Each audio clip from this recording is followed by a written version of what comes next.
Morning students, आप सभी का स्वागत है आपके अपनी YouTube channel maths for you academy में। आज हम आपके लिए लेके आए हैं कक्षा 10th का गणित विषय की वर्कशीट नंबर 30 11 सितंबर 2020 की ये वर्कशीट है। और यहाँ पर चैप्टर हमारा शुरू हो रहा है ट्रिग्नोमेट्री, त्रिकोणमितीय अनुपात, ट्रिग्नोमेट्रिक रेशो। ये चैप्टर नंबर 8 है।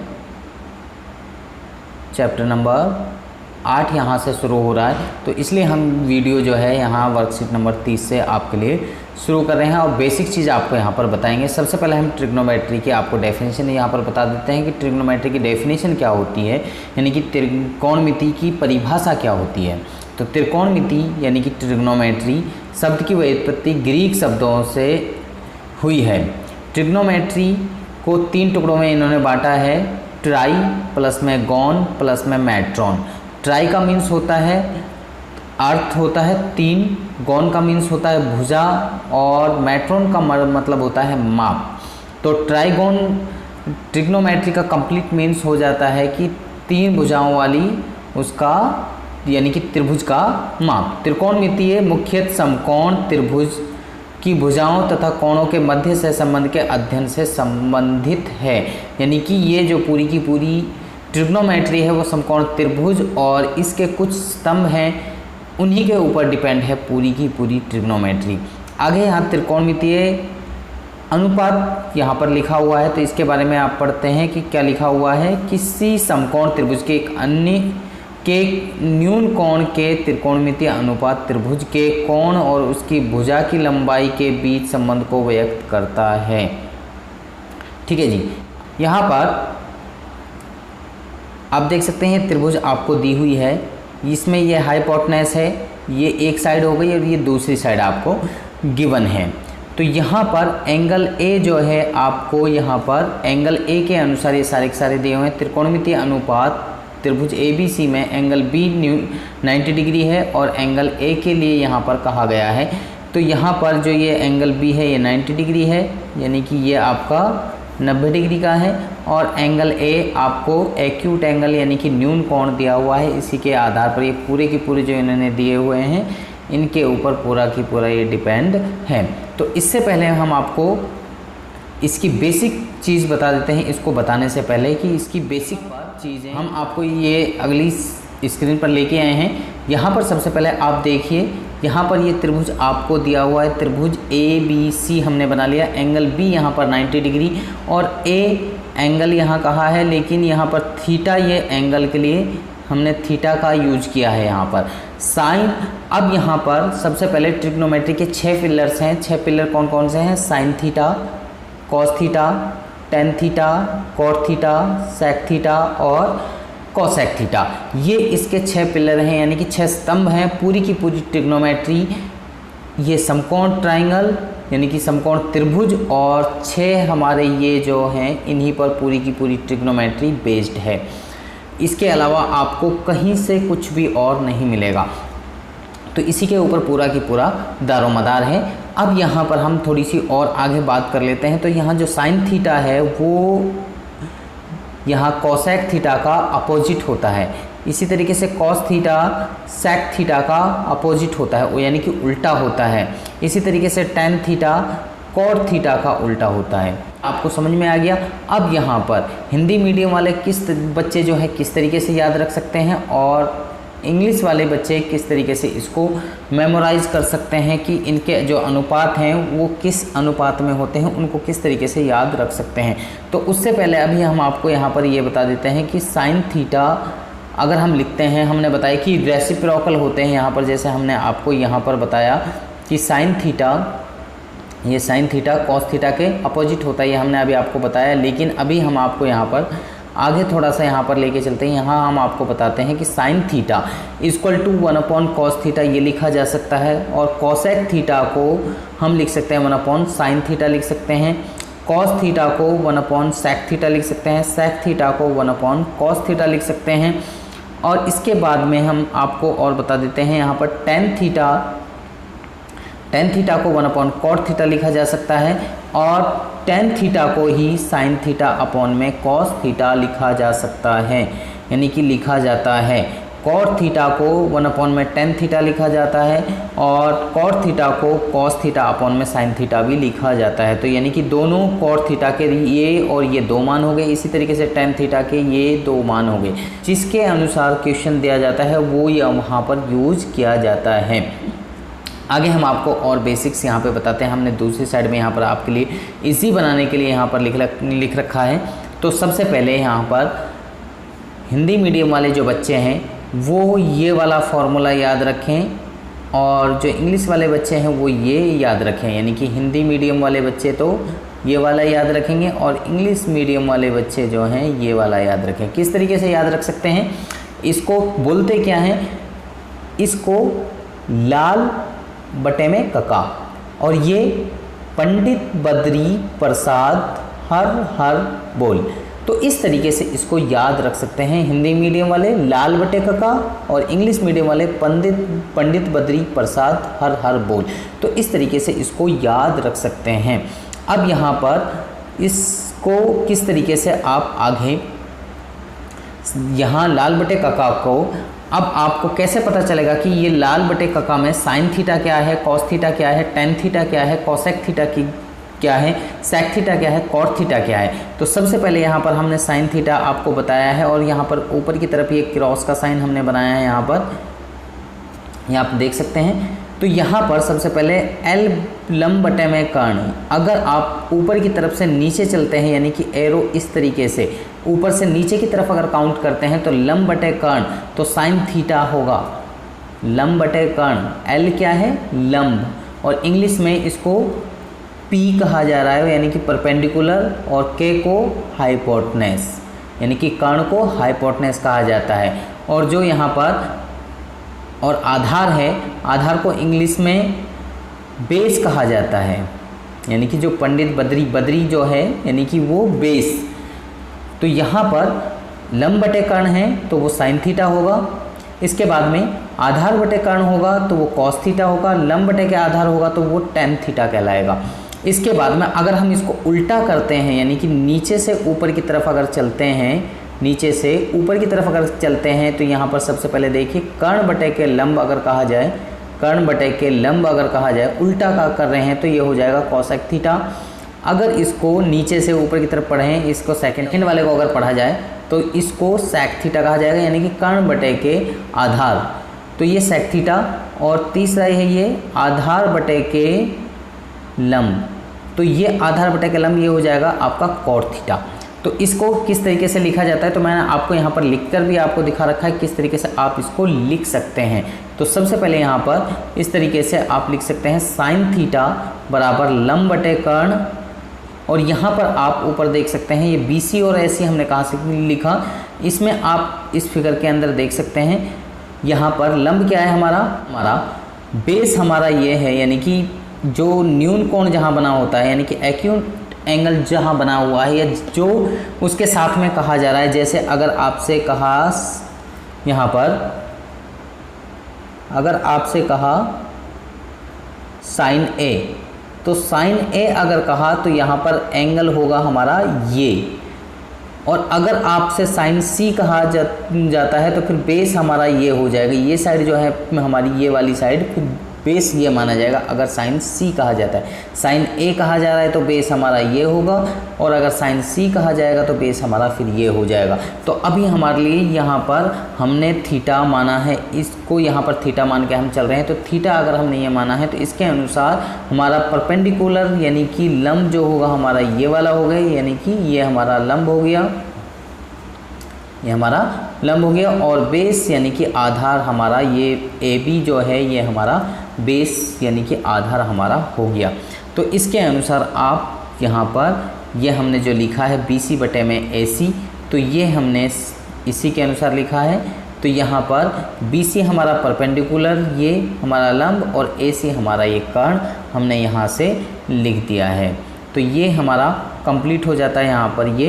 इसके बाद में इसी तरीके से कॉस थीटा को हम लिख सकते हैं आधार बटे कर्ण ए बी बटे में ए सी। तो इसी तरीके से आप सभी को लिख सकते हैं जो भी वैल्यू है हमने यहाँ आपको बता भी दिया है किस तरीके से आप उनको लिख सकते हैं। तो ये लिखने का तरीका हमने आपको बताया किस तरीके से आप लिख सकते हैं। तो चलिए हम आपको पहले पेज पे वापस लेके चलते हैं। तो अब यहाँ पर हम आपको आगे बता देते हैं कि यहाँ पर क्या चीज़ आपके लिए और लिखी हुई है।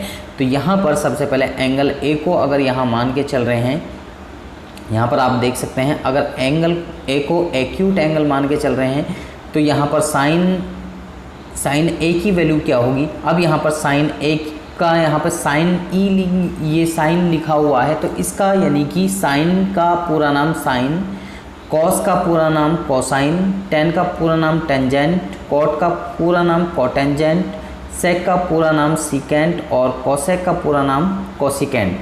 तो ये इसके बेसिक्स हैं। ये कई बार एक नंबर में पूछे जा सकते हैं। वैसे ज़्यादातर अभी तक तो पूछे नहीं गए हैं, लेकिन बाय द वे में पूछ भी लिए जा सकते हैं।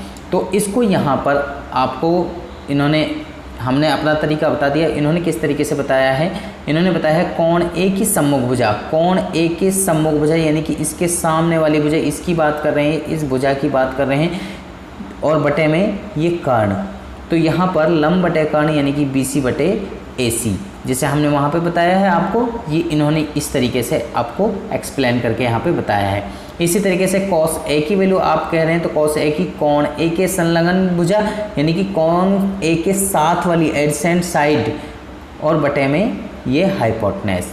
तो आधार बटे कर्ण AB बटे AC। इसी तरीके से ये सारे के सारे आपको यहाँ पर इन्होंने एक्सप्लेन करके बता रखे हैं। ऑलरेडी हम आपको अपने मेथड से आपको एक्सप्लेन करके बता चुके हैं। तो आप यहाँ पर देख सकते हैं अपने अनुसार भी आप किस तरीके से एक्सप्लेन कर सकते हैं। तो आगे हम आपको लेके चलते हैं। यहाँ इन्होंने एग्जाम्पल के तौर पे ये क्वेश्चन दिया है। यहाँ पर यदि tan A की वैल्यू 4/3 दी हुई है, tan A की वैल्यू 4/3 दी हुई है तो कोण A के अन्य त्रिकोणमितीय अनुपात ज्ञात कीजिए। जैसे यहाँ पर इन्होंने ये फिगर भी दी हुई है। तो यहाँ पर tan A 4/3 है, तो ये इसके अनुसार लाल बटे कक्का के अनुसार अगर आप देखते हैं तो आपको समझ में आ जाएगा लंब बटे आधार, लंब बटे आधार। तो लंब आपका 4 हो गया और ये आपका आधार 3 हो गया। अब इसके अनुसार आपसे जो भी पूछा जाएगा वो आप निकाल सकते हैं। तो अगर यहाँ पर 3 है, यहाँ 4 है, तो इसकी वैल्यू जो है 5 आ जाती है। पाइथागोरस प्रमेय के द्वारा आप निकालते हैं, तो पाइथागोरस थ्योरम के द्वारा आप निकालेंगे AC। तो यहाँ पर फॉर्मूला होता है कि AC स्क्वायर यानी कि इस साइड का स्क्वायर प्लस इक्वल टू इस साइड का यानी कि AC का स्क्वायर इक्वल टू AB का स्क्वायर प्लस में BC का स्क्वायर। यहाँ पर आप देख सकते हैं ये इन्होंने लिखा हुआ है। अगर हिंदी मीडियम में अगर हम इसको सिंप्लीफाई करें, सिंपल वे में कहें तो कर्ण का स्क्वायर बराबर आधार का स्क्वायर जमा के लंब का स्क्वायर। तो इस तरीके से हम इसको इजीली याद रख सकते हैं। और यहाँ पर AC की वैल्यू आपको निकालनी है, तो AC की वैल्यू नहीं दे रखी है। यहाँ पर ये सबसे पहले हमने यहाँ पर BC की वैल्यू रख दी 4K का होल स्क्वायर। इसी तरीके से यहाँ पर फिर आगे 3K यानी कि AB की वैल्यू, AB का ये होल स्क्वायर, तो इसकी वैल्यू हमने यहाँ पर पुट कर दी। और इन दोनों को सॉल्व करने के बाद में आ गया 4 का स्क्वायर करते हैं तो 16 और 3 का स्क्वायर करते हैं तो 9 और 16 को अगर आप ऐड करते हैं तो यहाँ 25 आ जाता है। और अगर आपको सिर्फ ऐसे निकालनी है तो अंडरूट हट जाएगा, सिर्फ आपका 5 बचेगा। यहाँ पर वैल्यू जो कंप्लीट AC की कंप्लीट वैल्यू आएगी वो 5 आ जाएगी स्क्वायर को हटाने के बाद में। तो अब यहाँ पर इसी तरीके से आप साइन A की वैल्यू निकाल सकते हैं, जैसा कि मैंने अभी आपको एक्सप्लेन करके वहाँ बताया कि साइन A क्या होगा 20 लाल बटे कक्का के अनुसार लंब बटे कर्ण, ये आपका होगा साइन A। लंब क्या है आपका, ये हो गया लंब, और कर्ण आपका ये हो गया। तो कर्ण की वैल्यू 5 और इसकी लंब की वैल्यू 4, तो 4/5। इसी तरीके से कॉस A की वैल्यू यहाँ 3/5 और कॉट की वैल्यू यानी कि tan का उल्टा, तो उल्टा यहाँ tan की वैल्यू डायरेक्ट दी हुई थी तो कॉट की वैल्यू डायरेक्ट हो जाएगी इसकी उल्टी 3/4। तो सेक की वैल्यू यहाँ पर 1/cos A इक्वल टू 5/3। तो इसी तरीके से cos A की वैल्यू 1/sin A यानी कि साइन की वैल्यू यहाँ पर हम निकाल ली, तो साइन A की उल्टी ये 5/4 ये वैल्यू हो जाएगी। अब यहाँ पर हमारा फर्स्ट इन्होंने 4 क्वेश्चन दिए हैं, 1, 2, 3 और 4 क्वेश्चन दिए हैं। तो 4 क्वेश्चनों का हम सॉल्यूशन आपके सामने यहाँ पर लेके सिंपल वे में आपको बताया है कि हमें दिया हुआ है सबसे पहले कॉन बी दिया हुआ है और यहाँ पर ये दिया हुआ है 15 कॉट ए इक्वल टू 8। हमें ज्ञात करना है साइन ए की वैल्यू और सेक ए की वैल्यू फाइंड करनी है। तो सबसे पहले हमने ट्रायंगल यहाँ पर बना लिया, त्रिभुज बना लिया, त्रिभुज ए बी सी हमने बना लिया है। ए बी की वैल्यू यहाँ पर इसके अकॉर्डिंग अगर अब हम देख रहे हैं तो यहाँ पर इसके अनुसार अगर हम देखते हैं तो 15 कॉट ए इक्वल टू 8 और कॉट ए इक्वल टू 8/15 ये हो गया। इसके बाद में लाल बटिका के अनुसार अगर हम देखते हैं तो इसके अनुसार आधार बटे लंब, तो आधार हमारा 8 हो गया और लंब हमारा यानी कि अगर आप इंग्लिश में देखते हैं तो बेस अपॉन में परपेंडिकुलर। तो इसके अनुसार आप देख सकते हैं यहाँ पर इसको हमने लिख दिया है 8 और 15 की वैल्यू जहाँ पर आ रही है वहाँ पर हमने लिख दी है। अब हमें AC फाइंड करना है, ये जो AC साइड है ये हमें फाइंड करनी है, AC साइड फाइंड करनी है।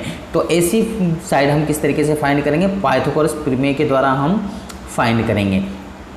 तो यहाँ पर पाइथागोरस प्रमेय के द्वारा हमने आपको यहाँ पर निकाल के दिखा दी है इसी तरीके से, यानी कि AC का स्क्वायर बराबर AB का स्क्वायर जमा के BC का स्क्वायर, यानी कि अगर सिंपल वे में कहते हैं, हिंदी में कहते हैं तो कर्ण का स्क्वायर बराबर आधार का स्क्वायर जमा के लंब का स्क्वायर।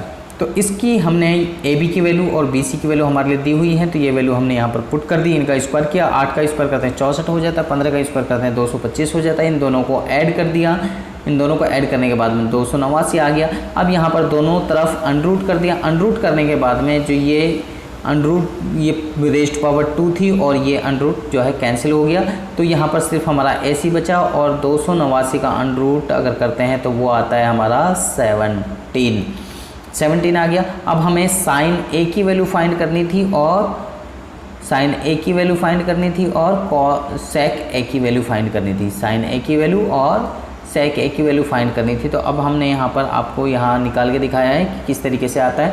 साइन A की वैल्यू यहाँ लंब बटे कर्ण, लंब क्या है BC और कर्ण है AC, तो BC की वैल्यू 15 और AC की वैल्यू अभी हमारी आई है 17, तो ये 15/17 यह हो गया हमारा साइन A की वैल्यू। इसी तरीके से सेक A की वैल्यू कर्ण बटे आधार AC बटे में AB और ये हो गया हमारा 17/8। तो अब हम नेक्स्ट क्वेश्चन की तरफ चलते हैं।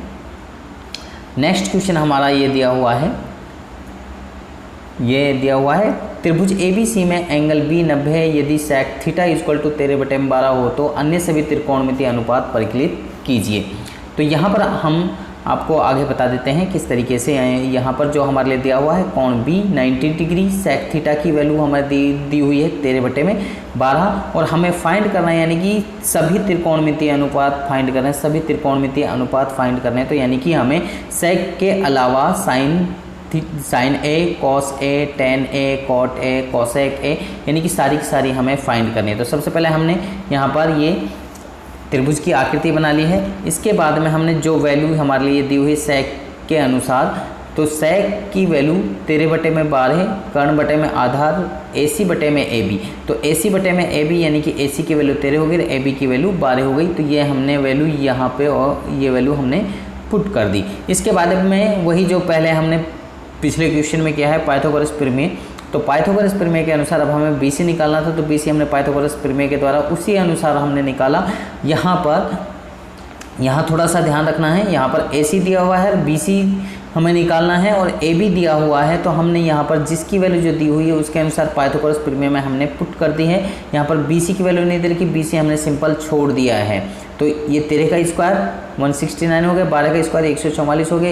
इस 144 को दूसरी तरफ ले जाएंगे तो 169 में से यानी कि 144 को माइनस करेंगे तो 25 हो जाएगा। 169 में से 144 को माइनस करा तो सब्ट्रैक्ट करा तो 25 हो गया। इधर BC का स्क्वायर है, तो दोनों तरफ अनरूट करने पर हमने क्या किया और यहाँ जो ये स्क्वायर है और ये अनरूट है ये कैंसिल हो गया। तो यहाँ पर अनरूट 25 की वैल्यू यानी कि अनरूट 25 की वैल्यू 5 हो गई और ये BC की वैल्यू आपकी 5 आ गई। तो इसी तरीके से हमने यहाँ पर यहाँ ये 5 वैल्यू रखकर आपको दिखा दिए कि ये वैल्यू 5 BC की वैल्यू यहाँ पर हो गई।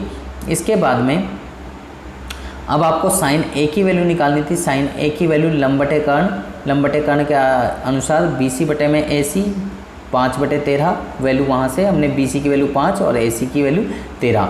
कॉस A की वैल्यू आधार बटे कर्ण यानी कि AB बटे में AC 12/13 13 हो गया। tan a की वैल्यू यहाँ पर tan a की वैल्यू लंब बटे आधार और BC की बटे में AB और 5/12। इसी तरीके से cot a की वैल्यू आधार बटे लंब AB बटे में AC 12/5।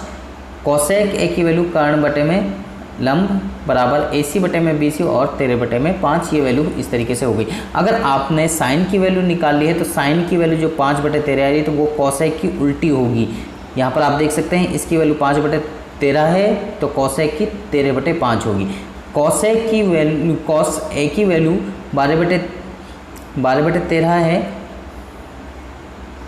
12/13 है और उधर आप sec की वैल्यू हमने देखी थी 13/12 दी हुई थी। इस तरीके से tan a की वैल्यू 5/12 है तो cot a की वैल्यू 12/5 होगी, यानी कि उसकी उल्टी होगी। सिंपल वे में आप इसको इजीली याद रख सकते हैं। तो आगे अगला क्वेश्चन हम लेके चलते हैं यहाँ पर आपके सामने।